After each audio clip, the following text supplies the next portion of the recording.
Hello, hello, hello. Um, Waiting for Gloria to get up here.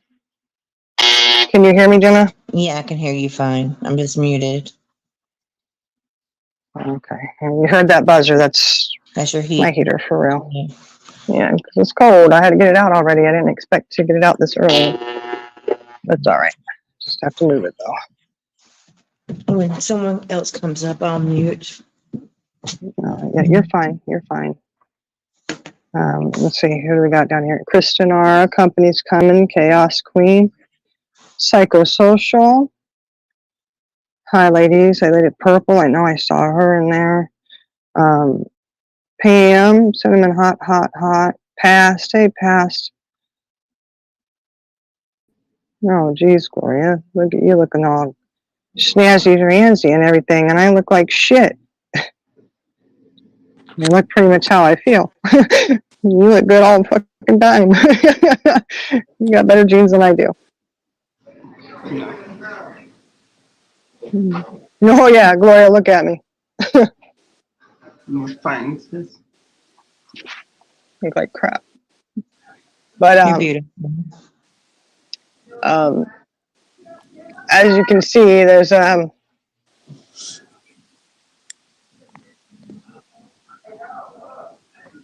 that's a picture of our brother up there. And if you remember 2 weeks ago, he was up on panel.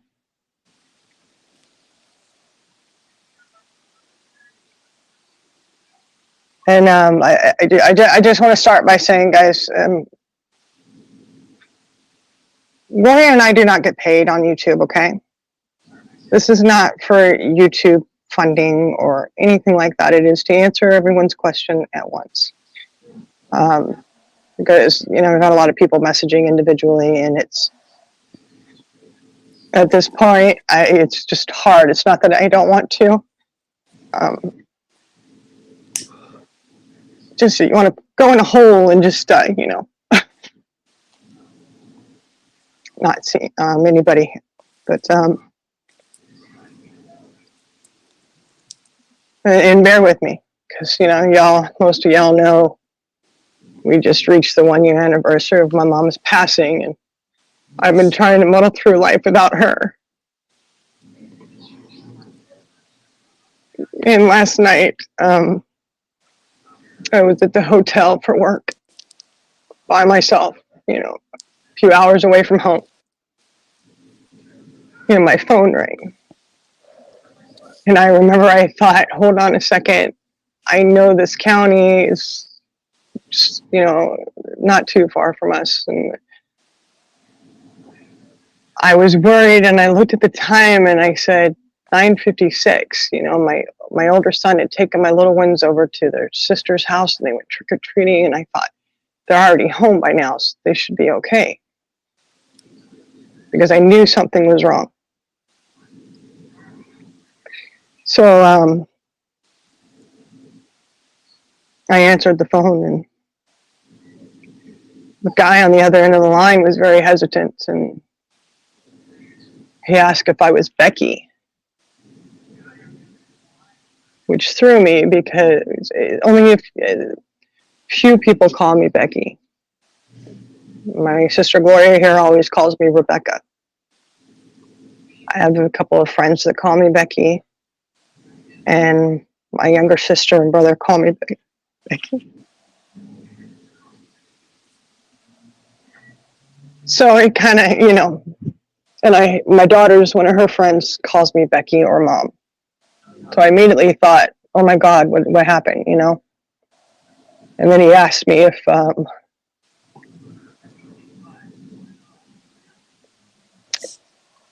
knew WC, who'd been up here on panel with us, right? And I said, yes. And he said, oh, you do? You know him? And I said, yes. And he said, are you related to him? And I said, yes. And he said, you are? And I go, yes. And I go, what happened? What happened? And I'm like freaking out already, knowing he's going to tell me something that I really don't want to hear, because he's a detective calling me. And he asked how I was related. And I said, I'm his sister.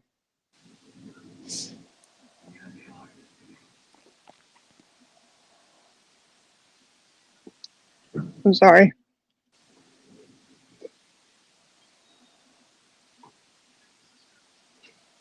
He then proceeded to tell me, and I don't even remember the exact words that he used. I don't. That our brother had passed away.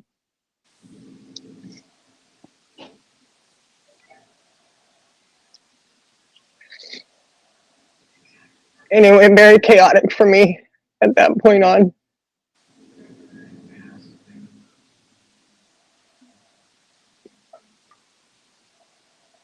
And I knew I had to call Gloria. I had to call her other sister. I just like I kept telling the guy, I was like, I've got to call my sisters. I got to call my sisters. And all I could say to him is, he's the baby. He's the baby. And now both of our brothers are gone. And it's just us three now.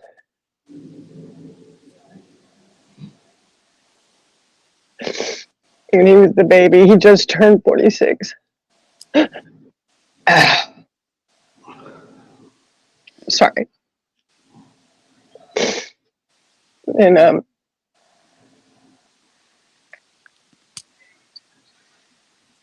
I didn't have the courage to ask really what had happened. The guy was trying to dodge that. I was hoping he would tell me without me having to ask.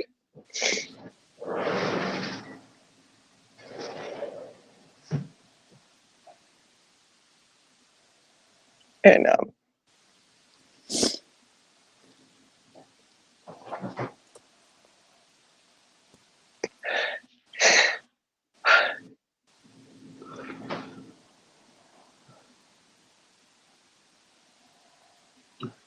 oh God, this is harder than I thought. Fuck.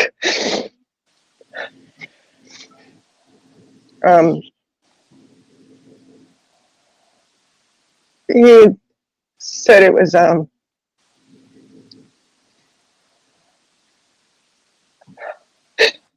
suspected suicide. That they had to wait the coroner's report. And I had said, "Are you sure it wasn't a heart attack or a stroke?" You know, because he'd already had one pretty good stroke. And well, he was sorry, and there goes the dogs. He went into detail how he was really sure that it was a suspected suicide.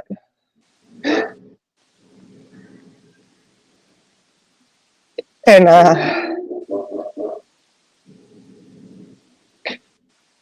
had to call my husband, or call my sister. Called her first. And I had to call my husband. And I just could hardly speak. And he said he would call all my kids, let them know. And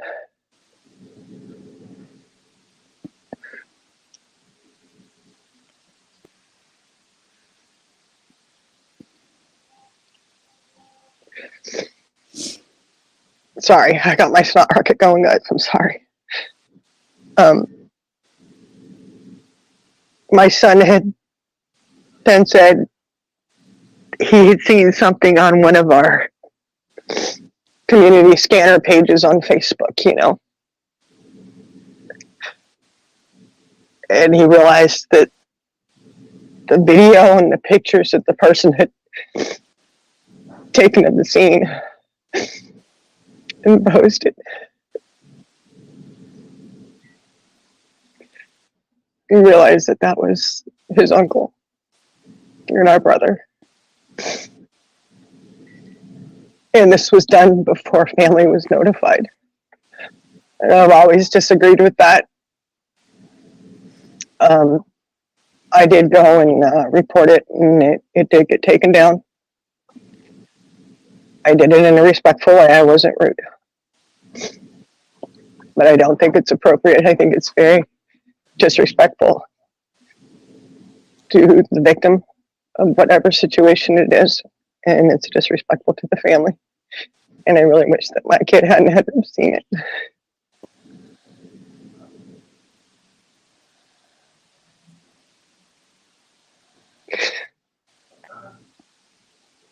Now, all of my kids were told. My one oldest son, who's in the military, he works at work, and they're not allowed to have calls at work, so I couldn't talk to him until 6 o'clock this morning. And then our other son, who is in boot camp, we were able to talk to him this afternoon.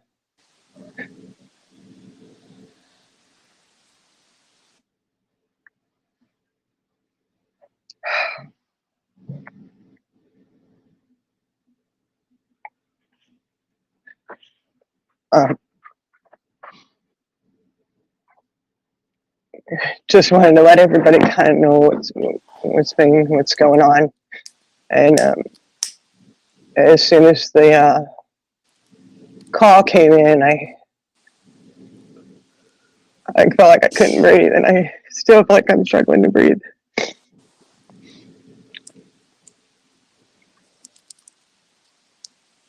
So if you notice an absence for a little while, just understand that it's not because we are turning our backs on anyone or anything like that. But we love you all, and we just may need a little bit of time. And we're still trying to process this.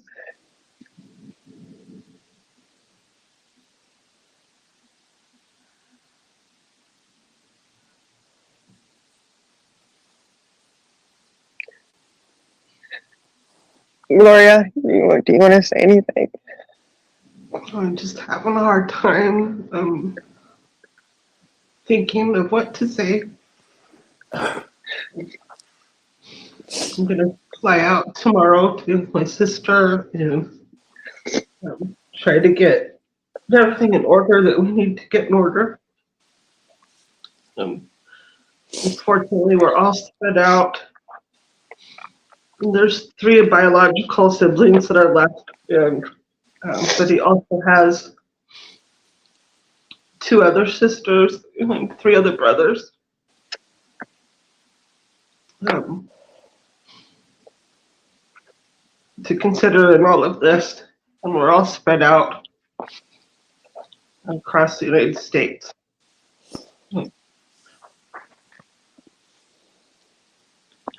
It's all kind of a blur. I also got a phone call at work. And for any of my coworkers watching, I appreciate everything. I work in a locked, secure area. And the nurse that handed me the phone had no idea what was going on. But there was one security guard that just had a feeling. And so he was able to get me out of the unit. He said, I just feel like you need to take this call in here.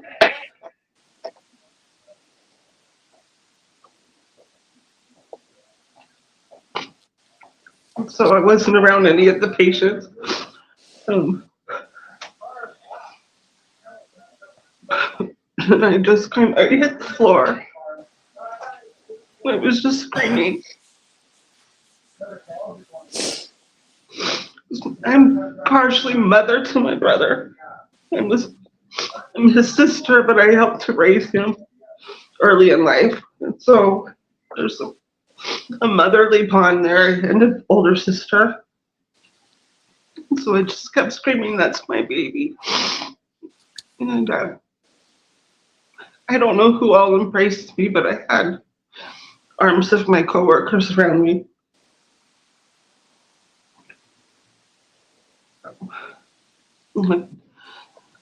I work in an emergency room.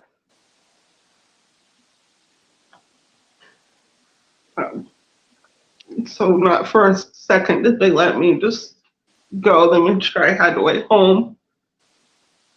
So I couldn't drive. had a nurse pray for me. I do remember that. He put his hands on me and prayed. And then before I left, he put his arms around me and we prayed again.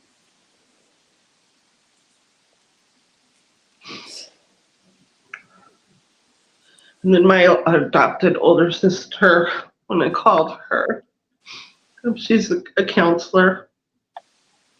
And she started going to counseling mode. I had to tell her, I don't want you to counsel me. I want you to be able to grieve. Not to worry about us, because we'll work through the grief. We'll get there. Not right now.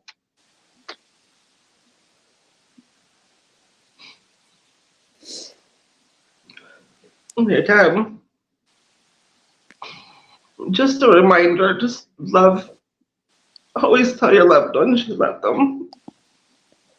And I did. And the last voice clip that I have of him and the last text both said, I love you, sis.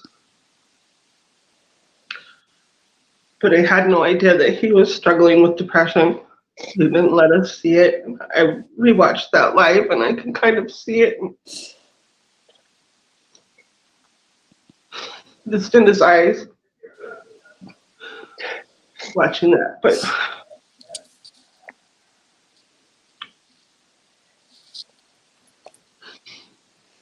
I don't know, it's really awkward for me to show this kind of emotion so publicly.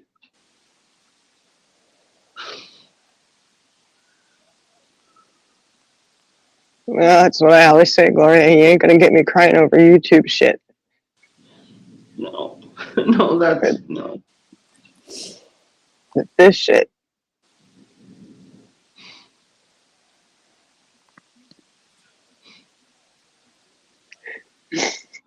You have to hear your babies crying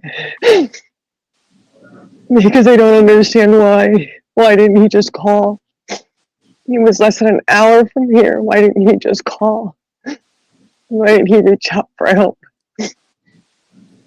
Even my kids are kids. My grown kids.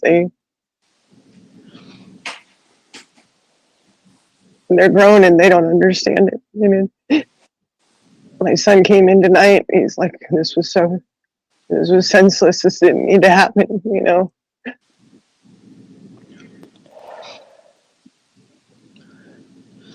I know that that post that was on Facebook, I know that was taken down. Yeah. There is one other that's up, and it was put up innocently. I won't go into it, but once I started reading the comments, I knew that it was him.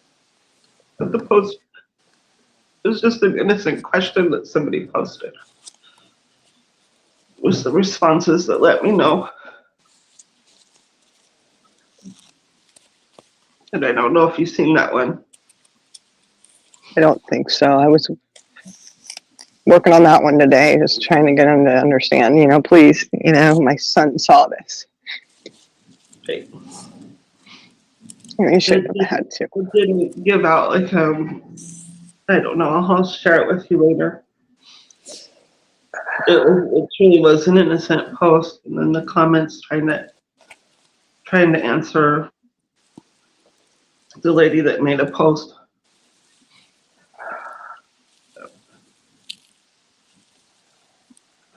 One thing is that everybody that I've talked to that I know, immediately that's here, what they have to remember about my brother, what stands out the most. I asked my children, and they all have a story about his eyes.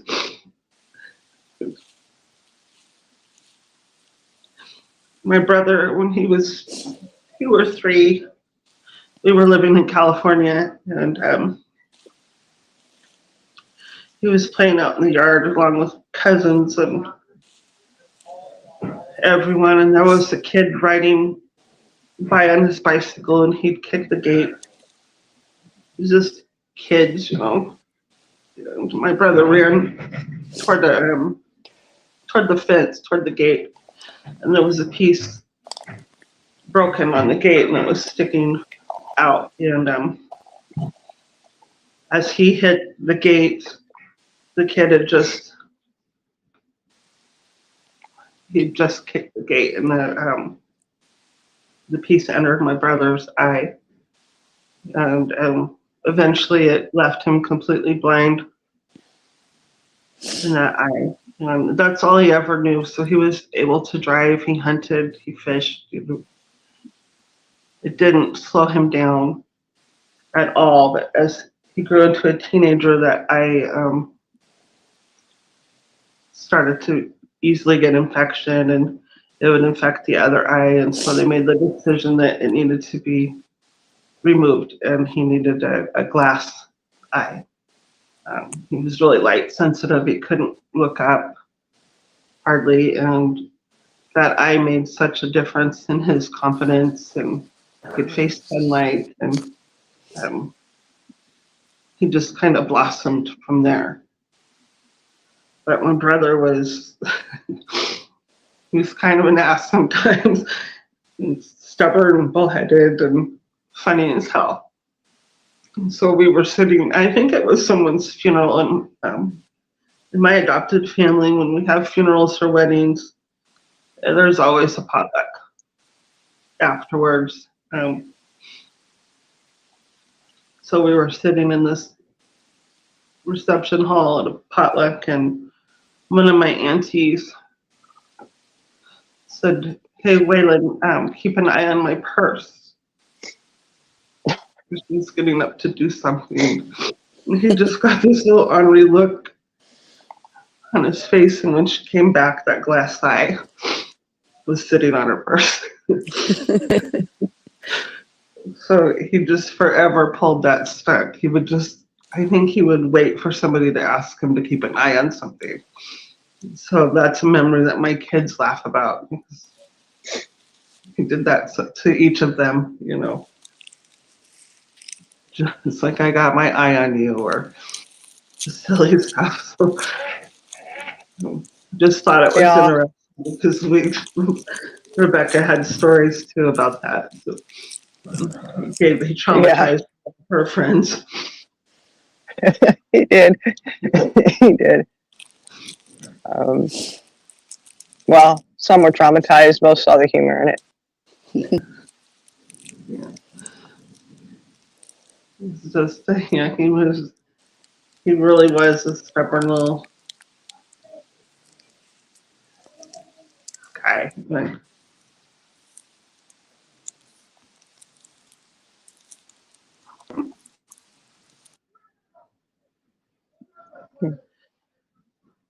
just always had, you know, our two brothers that have passed, they were always so protective. You know,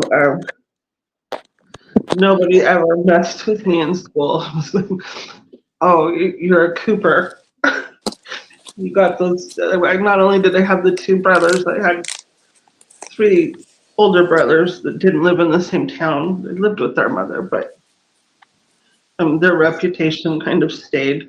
And all of the cousins and whatnot. But even though he was younger than me, he was just fiercely protective. And it didn't hurt that he was a big guy and very strong. Yeah. And he was definitely like a baby of the family. I had left home and my mom had called and she's like, "Your brother's really going through it." I was like, "What's going on?" She's like, "You know, I come from a fundamentalist family, very church-oriented and very strict family."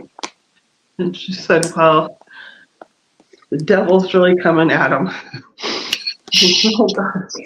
And I said, what's going on? She said, he got into some trouble because he had a bunch of beer cans and bottles in his car. And I thought, okay, you know, he's 16 or whatever. And she's like, they were planted there by his friends. And they weren't, you know, his friends partook in it, but he wasn't innocent, but she just couldn't accept the fact that he had joined them in drinking some alcohol. And some magazines she found under his bed at one point too. She just, I think when she found the magazines afterwards, then it clicked in that, oh my gosh, he wasn't an angel.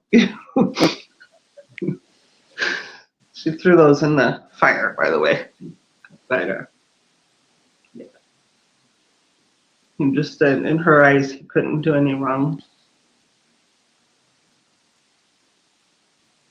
And really, in my eyes, even though I knew he's ornery, he never did any wrong as far as I was concerned.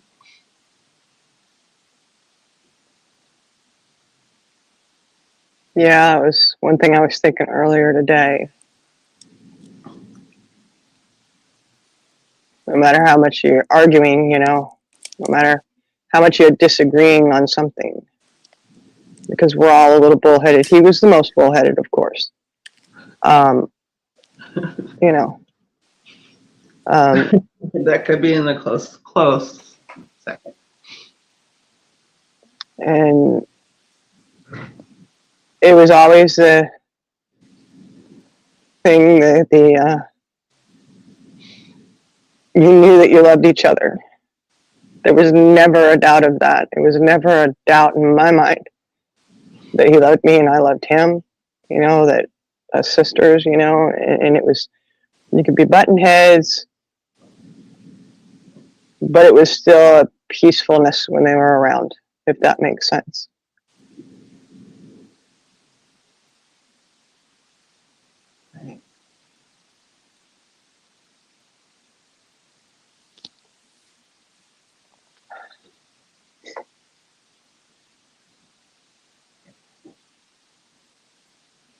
We love you, lady, so very much.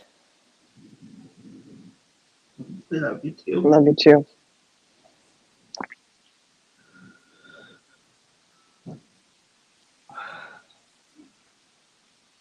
I'm glad we got on so that we could tell you all, because we do love you all, and we know that you care and love us.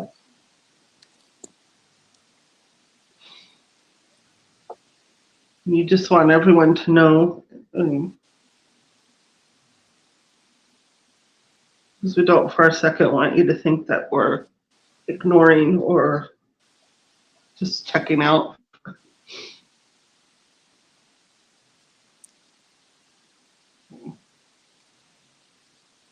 Yeah, we just got some heavy things to I don't even know where to begin, and people keep asking me, what now? I mean, every time I turn around all day, people have been asking me, what are you going to do now? And I'm like, what do you even mean by that? What do you mean, what am I going to do now? So my older my sister has done this before, and just so you know, Rebecca, she's kind of got some things in motion for us. I'm good with that, because I can't even, you know, Brian was trying to talk to me about it today, and he finally stopped, and he said, if you don't want to talk about it right now, just tell me. And I just, and, you know, normally I don't ever say that. I'm just like, yeah, it's okay, you know, and I just said, I don't want to talk about it. I don't want to talk about any of it. I'm not going to do anything. I'm not doing this alone. I'm going to wait till my sister's here. I'm not going down to the coroner's office. I refuse to do that alone. I'm sorry if that makes me weak, but I just don't think I could put one foot in front of the other and do it. That's not weak, sweetheart. That's human.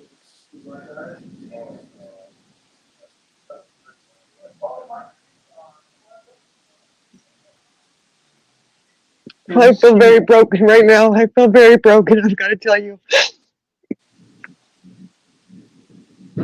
I know I'm not. I know we're strong. We made it through this before when we lost Ronnie. But it hurts like hell. And I just don't know where I'm going to get my strength to make it through this, because I'm not even, like I said, I'm still trying to muddle through life without my mom. And now our baby brother is gone. So I'm a little bitter. I am, I'm not going to lie, I'm a little bitter. I just don't understand. To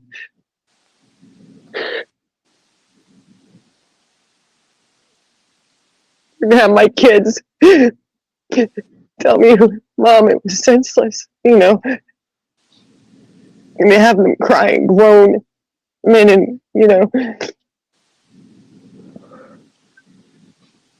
crying because they miss him and they just don't understand it. And I don't know how anybody, I don't think we ever will unless you're in that position. And we've lost other people that are very close to us to suicide.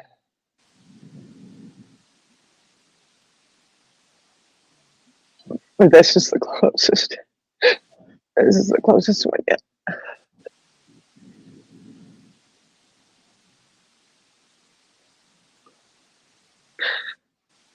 And I pray that if anybody is ever in that dark space, please just reach out to somebody. Know that you're loved more than you could ever imagine. And if you could, for 1 second, see yourself through their eyes, maybe that could offer you a little bit of lightness, a little bit of light in that dark place you're in.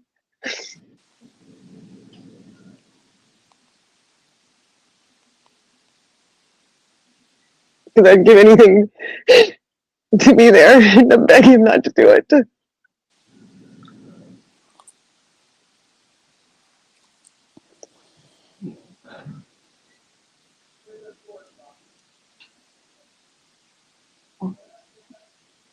I sitting up at work thinking I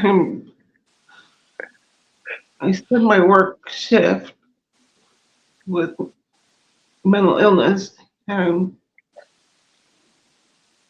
every single shift there's somebody that's on the verge of suicide.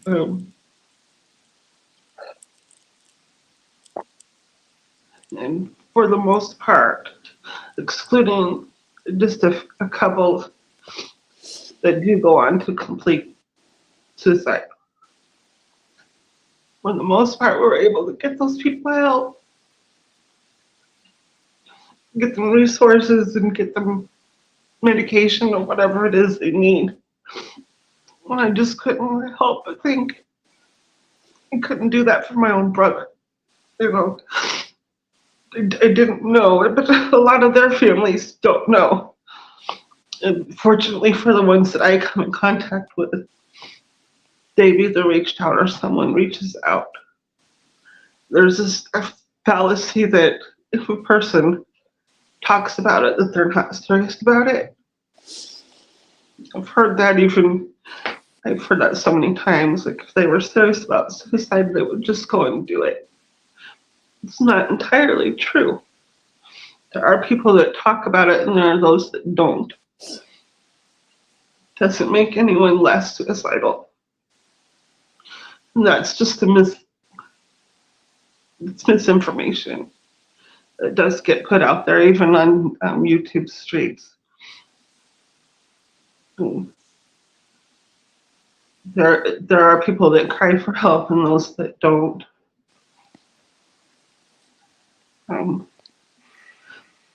It's the ones that are quiet that I worry more about, but I worry about all of them.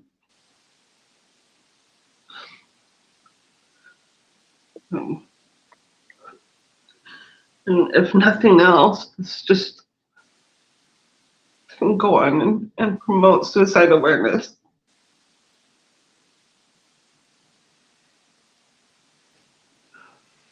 It doesn't make the person weak. I know there's a stigma. There's stigmas on everything. There's stigmas on mental illness.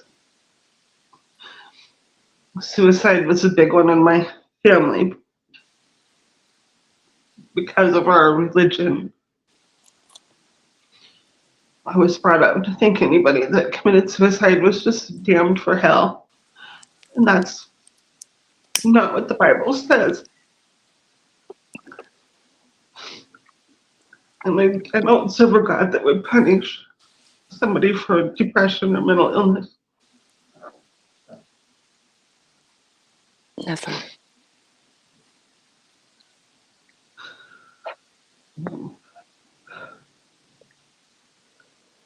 We know we're being open about this on YouTube, and eventually it could be used against us, or they can try, but it won't work. Thank you, Amy, for dropping that hotline, and Charlie Girl in Purple. Thank you. Yeah, it's not going to work because, you know. I'm not saying that anybody is going to do that. It could happen. It's just, to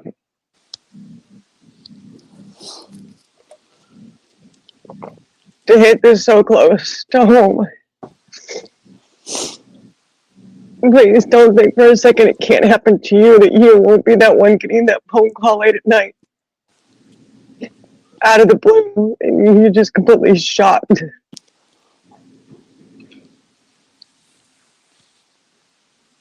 And they're asking you those hard questions of when was the last time you talked to him? Why do you think this would happen? Why, you know?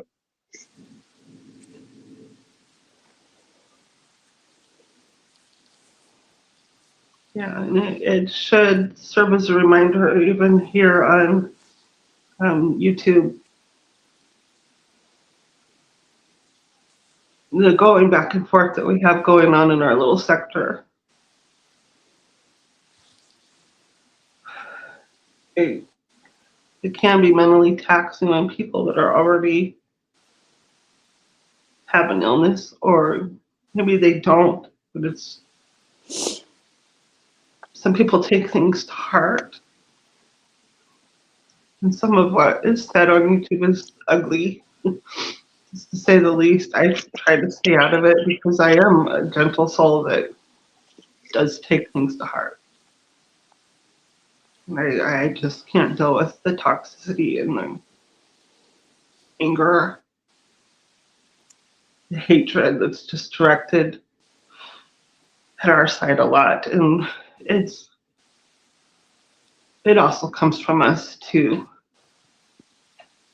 But you never know when you're gonna push somebody over the edge. You just don't know. And for the most part, it's easy to go back and forth because we are avatars. We're nameless people on keyboards. Don't forget that there's an actual human being on the other side of that screen. Just be aware.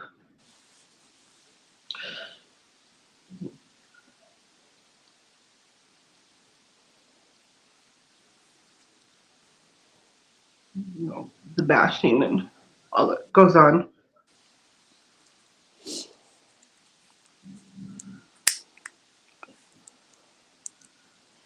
Words that one person might think hold no impact because they're the ones saying it behind the keyboard, it might have a completely different impact and trigger to the person receiving it.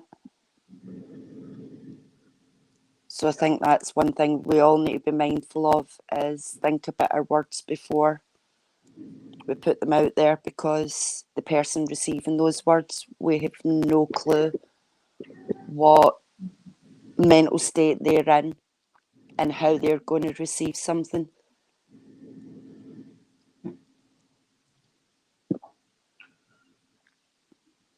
Yeah, and you can't go in this to change somebody else's opinion of you, you know, and you aren't going to persuade them to see things your way. they're going to continue to see things their way. It doesn't mean they deserve to be bashed. It doesn't mean that we deserve to be bashed. I've heard a lot of ugly things. I have seen people using family against people on here and taking things real life, and it's just wrong. It's just wrong. You don't know.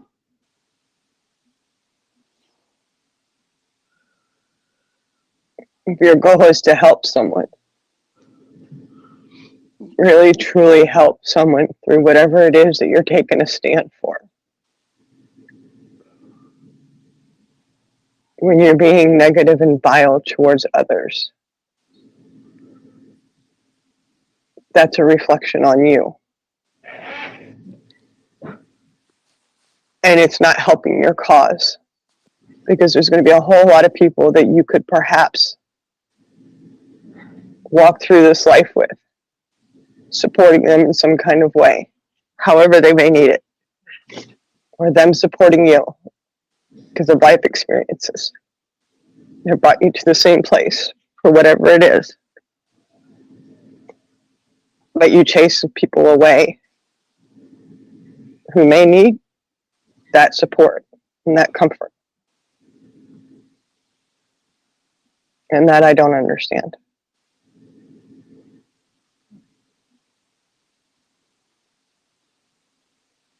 That is one thing that I would always tell my brother is most important thing in any belief system, I feel. Most important commandment, I don't care whether you're pagan or Christian or Buddhist, all teach to love one another. It shouldn't matter if you hate me. It shouldn't matter if you think I'm ugly or stupid. You can do that, but I love you.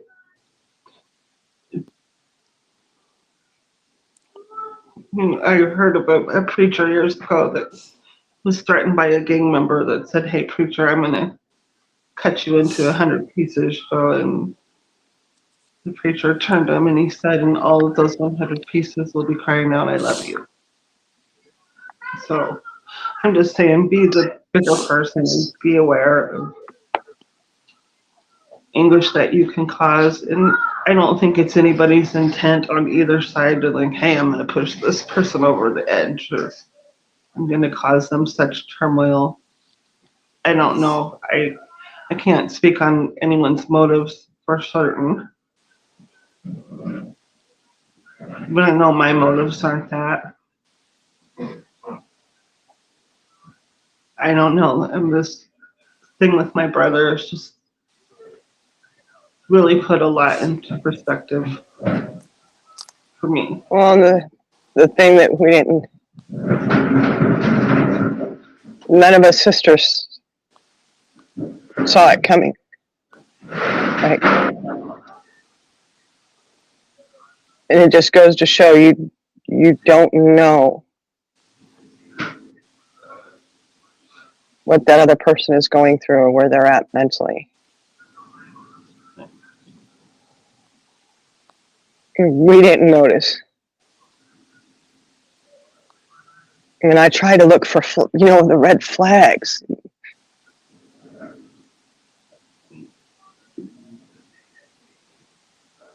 And when it still hits you out of left field.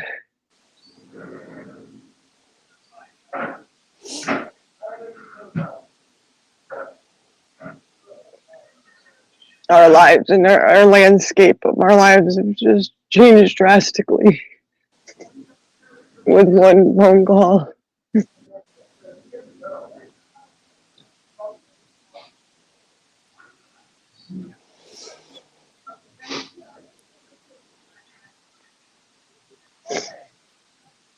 And it's changed for our children. Because he was the fun uncle, that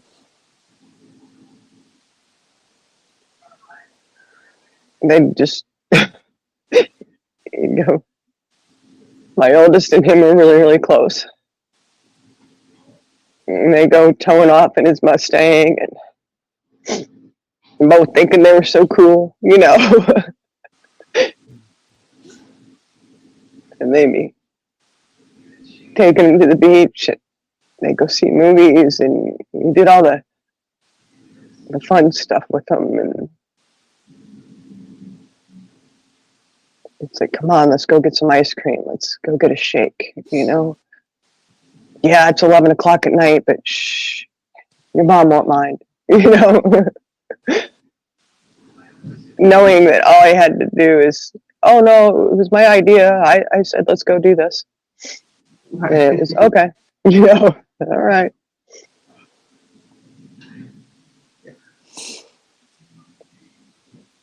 Oh, my kids' world has been changed. Your kids' world is so different now as well.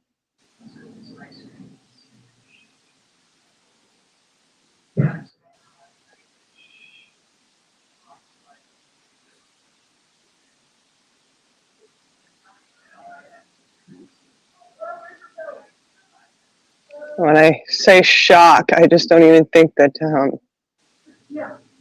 I don't even know if that even describes it fairly. You know, I have those moments where I feel numb. You know, try to stay that way, and then all of a sudden, what happened creeps in.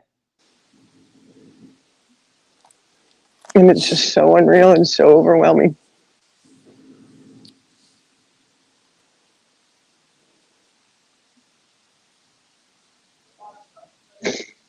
And you think, this is a nightmare, this is not real, this isn't real. And I woke up this morning hoping that it wasn't true. I didn't even sleep 2 hours, and I really thought maybe I could go to work today.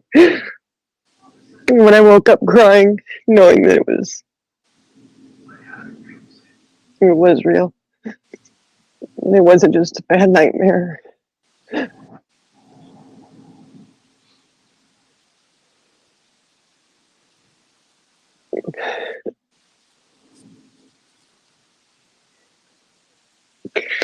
And it kills me that he was hurting that much.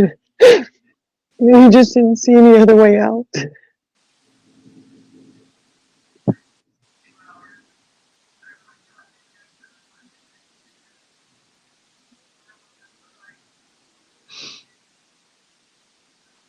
Oh.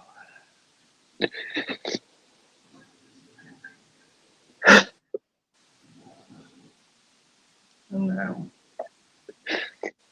yeah, I know my family's changed. My family's on alert because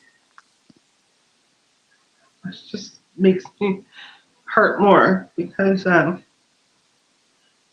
do suffer from bipolar type 1, which means I'm prone to manic episodes. I've been pretty open about that. I don't feel ashamed of that illness. It was something that was passed on to me, yay me. But times of high stress can trigger mania. So then I have my family just watching every little move, and I've stayed on medication and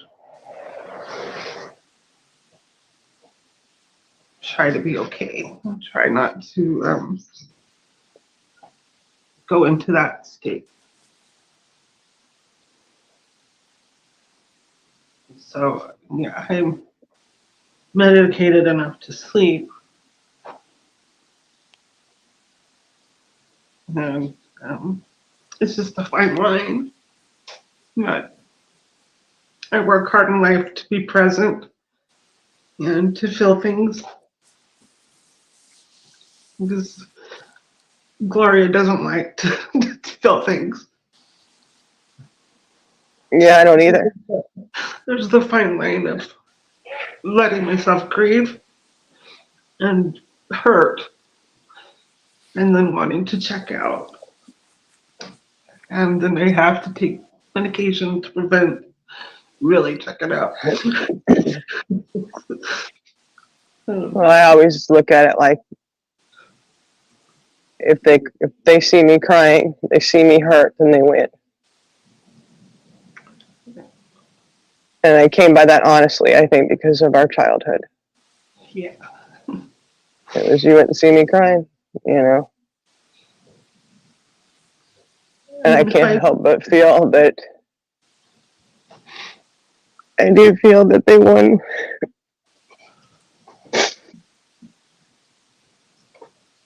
With both of them, they won.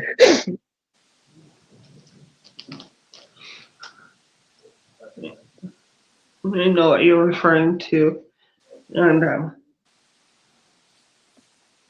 I don't know that I want to talk about that, but No, I'm just talking in general. The ones who didn't protect us when we were little, all of them, Gloria, all the ones who hurt us, all the ones who hurt them.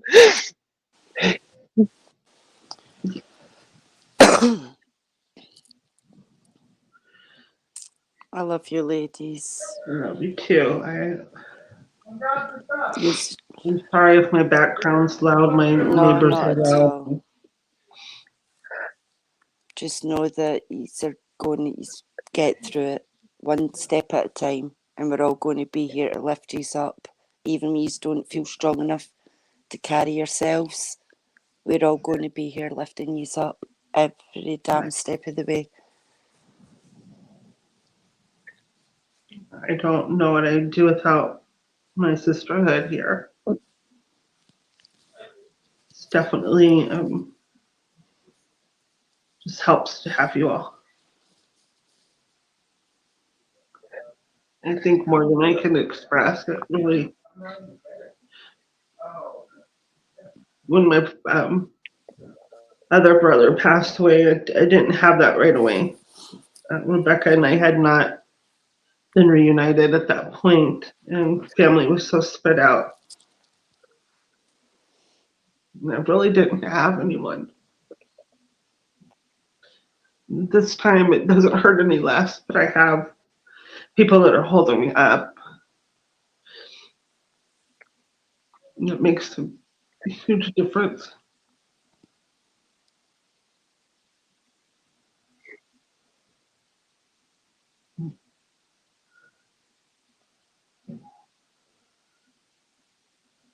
Because as much as I hate to admit it, I'm not always the strong one. I'm pretty freaking badass, though. I'm not always the pillar of strength. Neither of you That's need okay. to be strong right now, honey. Not at all. Just keep leaning on each other, and we'll surround you with nothing but love. Yeah, but if you're not strong, then you're weak. No, you're not. No, you're not, honey. You are not weak. I feel You're really human. weak. I'm not gonna You're lie. I not. feel very weak. I'm Sweetheart, very you are weak. not weak. Well, I'm telling you, I feel weak. I feel I know broken. you feel weak, but you are not weak. You know, You're human. And everything you're feeling is human. You're allowed to feel it. It's okay to feel it. If you want to get damn angry at the world and scream at the top of your lungs, sweetheart, you scream. right. If you want to get angry, you get angry.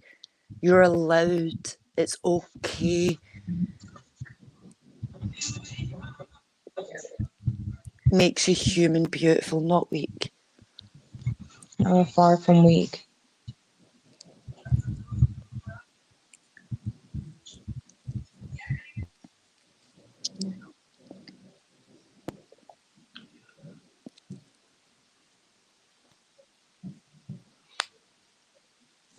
Well, I told you there's only a few things that you'll see me crying for.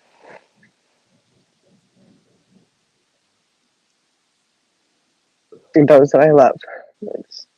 That'll get me, guys. That'll get me. And I'm okay with that, you know? You'll see me cry over a lot of different things. So All right. So those SPCA commercials get you. I know. there's-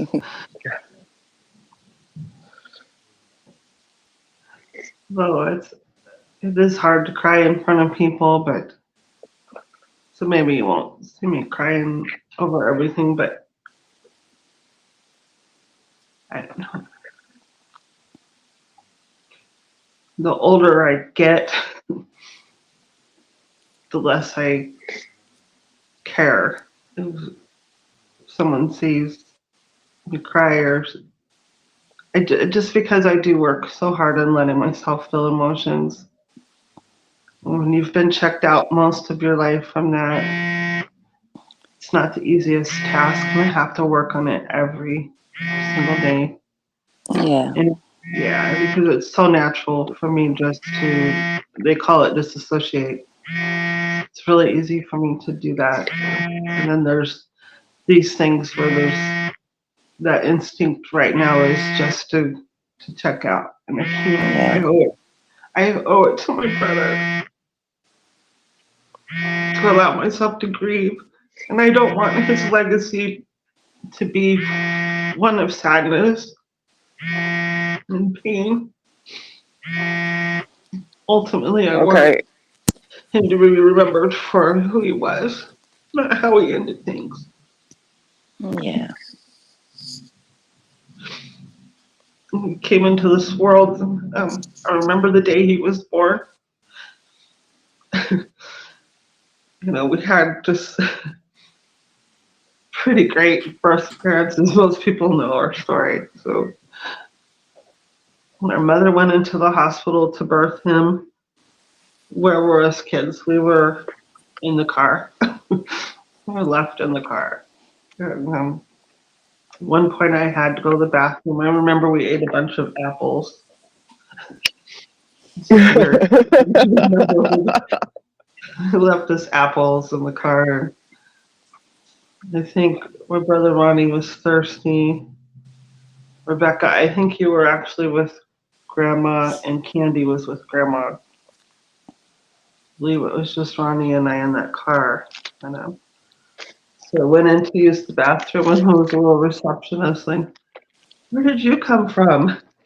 And it's like, "Out in the car. My mom's here having a baby." She's like, "I think the baby's already here."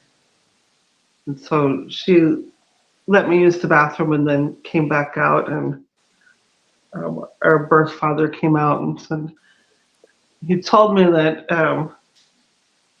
my brother had been born in the toilet, which wasn't true. He just said, "Your mom had to go to the bathroom and there was a baby." But he said, "What's his name?" And he said, "It's Waylon, because he was a wailing away." It's like he hasn't stopped wailing. Like, he's a loud baby. But I think he was actually named after Waylon Jennings. But that's what my mom said. But One of the family trees, they actually had him listed as Waylon Jennings. I was like, that's not his name. Like, it's not? No. Did you ask the paranoid schizophrenic that? Because she told you wrong. I was listed as Gloria Vanderbilt. Yeah. No, I don't know that I was listed as that. Just, you could see that, yeah, Waylon Jennings. It's because she used to always say he was named after the singer. Yeah. I think she probably said that and the cousin put it down there like that. Yeah, probably.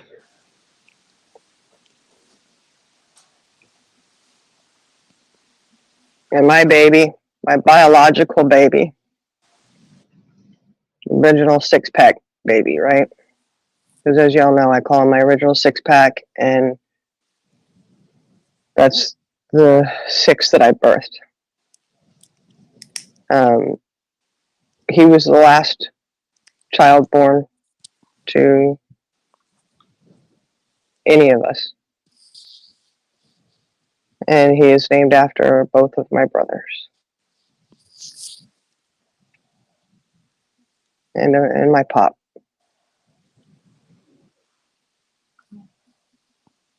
And I was just looking at his hands. As we were waiting at the airport, he was taking a nap. And I took pictures of him. And I sent them to my sister and I said, look at those hands. All I can see in his hands is Waylon's hands. And I always love looking at those hands and seeing my brother's hands. You know, it sounds crazy, but he's even got the same little, just the way that, I mean, he's got his hands.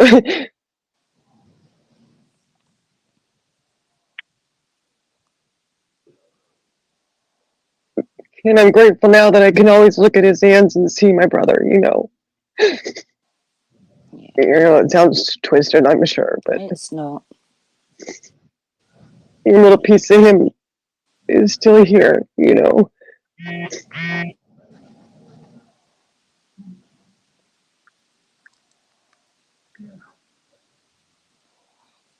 And Ronnie had the same hands as well.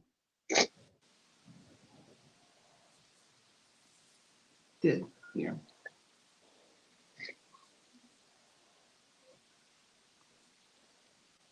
Oh. We've had the pleasure of speaking to your brother on a few occasions, and I tell you, I think the one thing that stands true for all of us is that the amount of love and pride he had for both of you was absolutely immense. He loved you and he was so proud of both of you. If only you understood how much we loved him.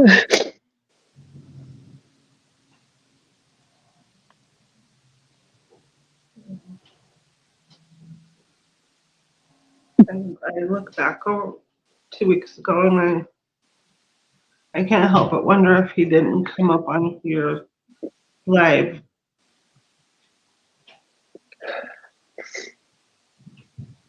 In his way, just to kind of say goodbye without saying it. I don't know. I have watched part of it today.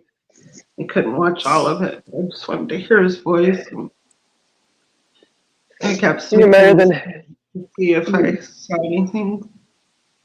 I did see sadness. you're better than me because I can't even go to it. I can't even go back and even look for it. Which wouldn't be hard because it's the last live, you know. But I just refuse. I just can't right now. I know it's there, and one day I'll be able to look back at it, but I just can't. When you're ready, sweetheart.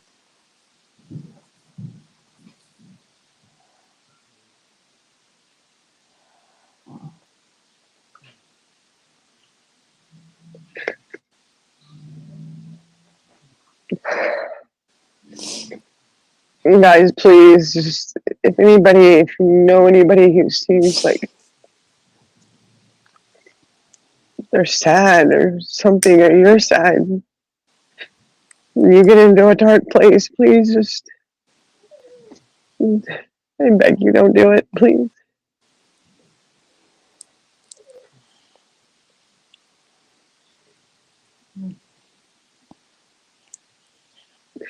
So I'd give anything to have the opportunity to beg him not to do it.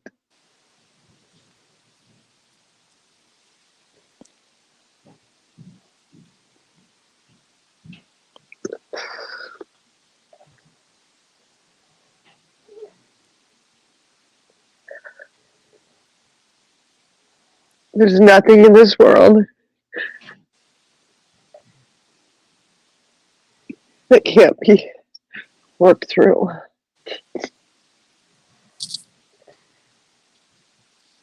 No matter how hard it is, you'll get through it. You just have to give it a chance.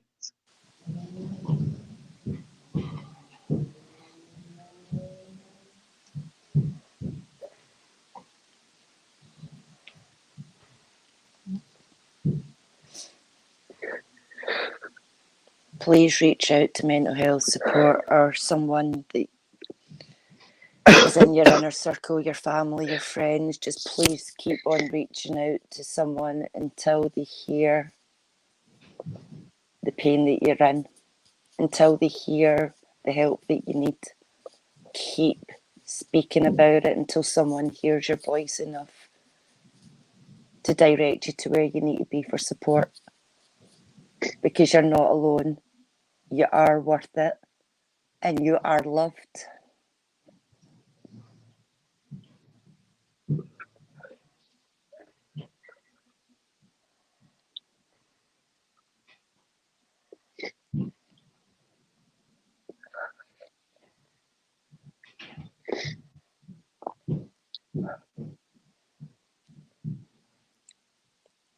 Ladies, yous have been on here for an hour now.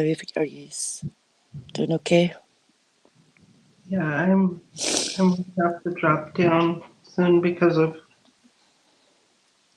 gotta get everything packed. So I can get on the plane tomorrow. I love you. I love you too. Love I you. just want to get to my sister and keep us in your prayers. I know the next few days are going to be hard. Just getting things settled and arrangements made, and his belongings will be difficult. Yeah, you know, I've been called fat, ugly, and mental. I'm okay with that. But, you know, I feel a little mental now. I'm just saying.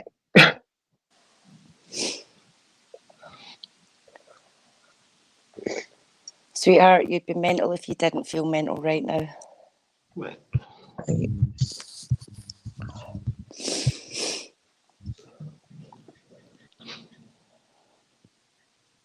I love you all. I I'm love gonna you go ahead too. and drop down. Love you. Love you. I love you. I love you. I love yous both. I love you. We love you, Shannon.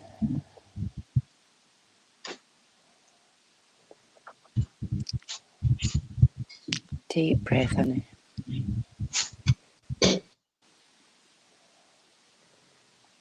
You know, it just made me realize the last time he dropped down on piano was the last time I talked to him, you know. So, yeah, it's, we're going to get off of here because we just wanted to come on and explain to everybody because, like I said, individual, everything kept coming in and it was like, oh my gosh, you know. Yeah. And I just want to go in a hole and just sit there quietly and stare into nothing. And it's just an easier way to let everybody know what was going on. And like I said, you know,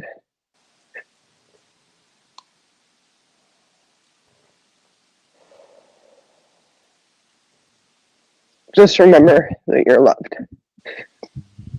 Somebody, you know, people love you out there, and if you could just see yourself through their eyes for just a moment. I just hope everybody's good in the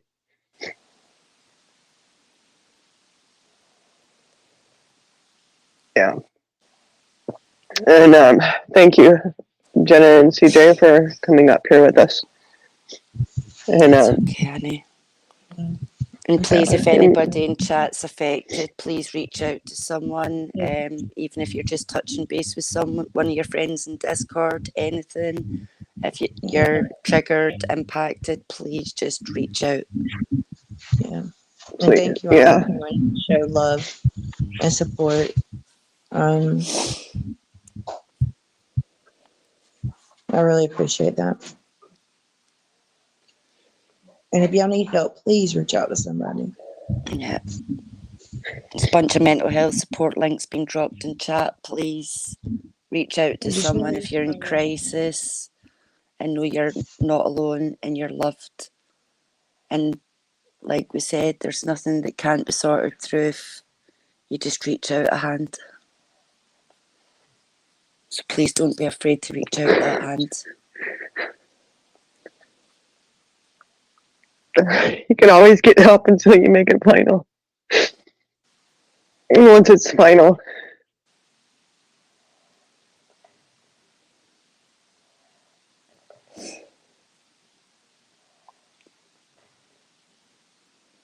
it's final, you know? Yeah. So just know, guys, that if you don't hear from us, it's not because we don't love you and that we don't support and all that, because we do. We do. It's just, this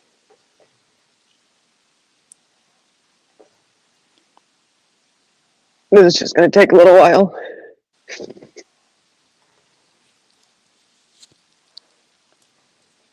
You know, for me, my big brother's gone now, my baby brother, and it's just,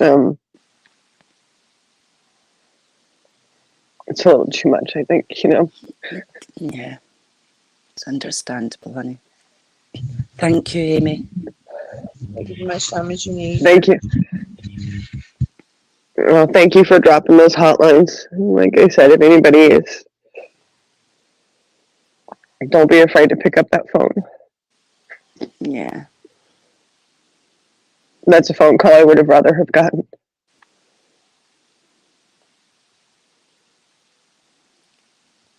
All 100%. right. We love you Go guys. get And yourself a coffee, woman. I've got one right here. I love you. I love you too. We love you. And just know we're coming to cuddle you in that dark hole and we're not going to leave. You and your sister both, we're there with you and we ain't letting go, honey. That's so funny. Well, we'll be okay. I just, like I said, Eloise and Fancy won't be going live for a little while, I suspect, even though we had a couple plans coming up. And Sure, everyone understands that and everyone knows that you'll be back when you can and when you're ready, and just take all the time that you need. And we're all here for you when you're ready. yeah. Well, thank you for coming up, and thank you everybody in chat. And we just want to let y'all know we love you. Thank you for reaching out. Thank you for the support. And we'll be back soon, eventually. Okay. I love you guys, and you guys have a great night and a great rest of your week. Love you guys. Love you. Love you guys.